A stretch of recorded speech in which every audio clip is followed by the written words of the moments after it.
White tents went up over tables decorated with fresh flowers, catered food was laid out like a wedding buffet, and a string quartet sometimes played in the corner. It wasn't just about entertaining, it was about power. Linda used these parties to remind everyone who really ran things around here. Between the champagne toasts and polite laughter, she'd sneak in little speeches about a community's standards and the importance of maintaining appearances.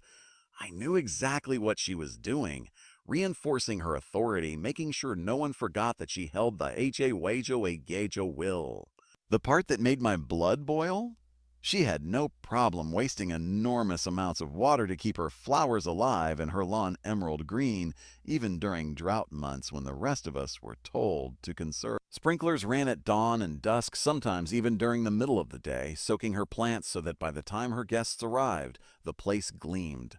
Not once did the HOA fine her. Not once did she get a warning. Meanwhile, my rain barrels, my self-sufficient, eco-friendly solution, earned me a $500 penalty. The hypocrisy was laughable if it hadn't cost me so much money. One Saturday, I watched from my porch as Linda strutted out in a bright red suit, the kind of thing you'd expect a news anchor to wear.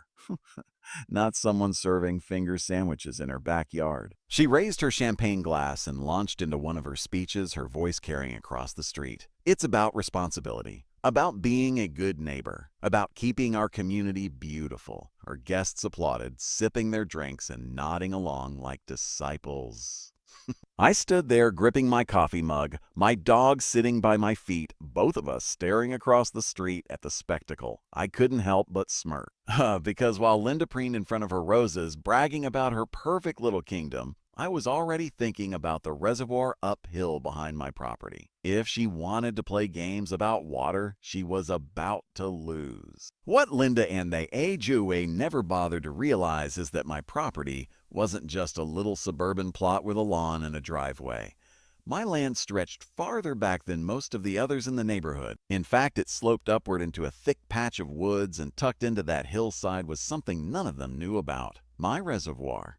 Years ago, long before I ever moved here, the land had been part of a small farm.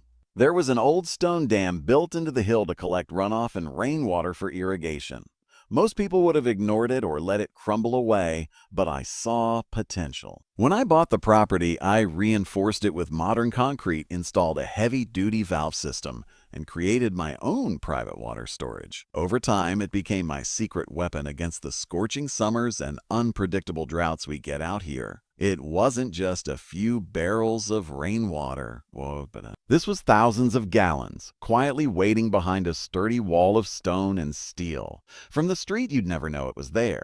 It blended right into the trees. Even my closest neighbors had no clue. It wasn't something I flaunted because it wasn't for bragging. It was for survival, self-sufficiency, and frankly, peace of mind. Every time it rained, I'd head up the hill listening to the sound of the water trickling into the reservoir, filling it higher and higher. There was a certain satisfaction in knowing I wasn't wasting a drop. While Linda was busy running her sprinklers on the hottest days, I was sitting on a gold mine of fresh water that cost me nothing.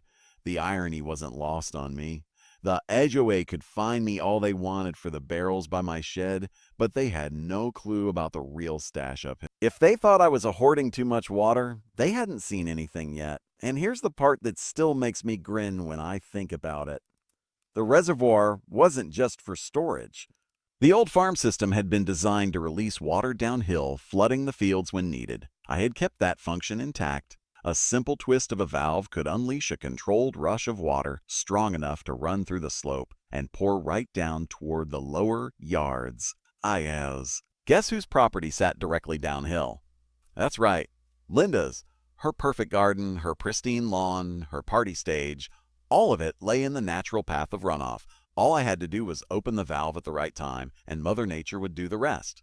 Patience was the key. Every time I saw her strutting around with that smug look on her face, every time I saw another yellow notice taped to someone's door, I reminded myself, wait for the perfect moment.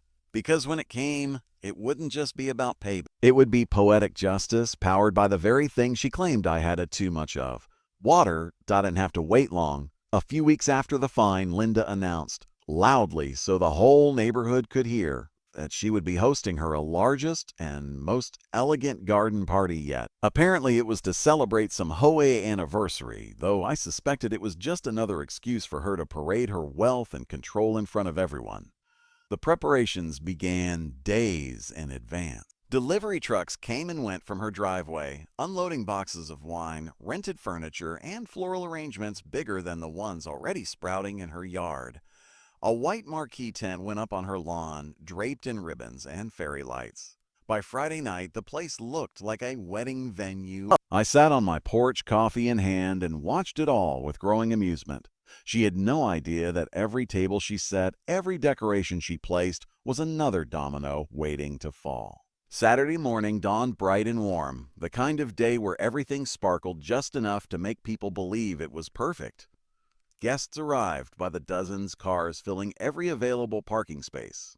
Women in wide-brimmed hats strolled across her lawn while men in tailored jackets shook hands and laughed too loudly at her jokes. Caterers carried trays of champagne and shrimp cocktails through the crowd. A string quartet tuned their instruments in the corner.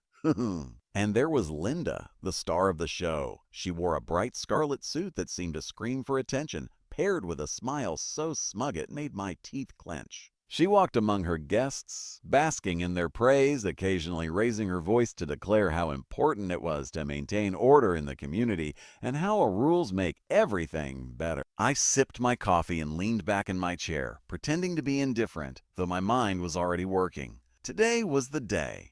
This was the moment I had been waiting for. Around noon, I slipped away from the porch and headed up the hill, my dog trotting behind me. The air grew cooler as I entered the woods, and soon the familiar outline of the reservoir came into view.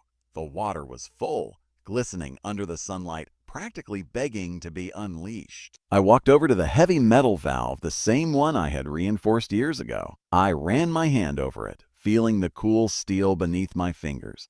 All it would take was one turn, one simple twist, and gravity would take care of the rest. From my vantage point, I could hear the distant hum of laughter and music drifting up from Linda's garden.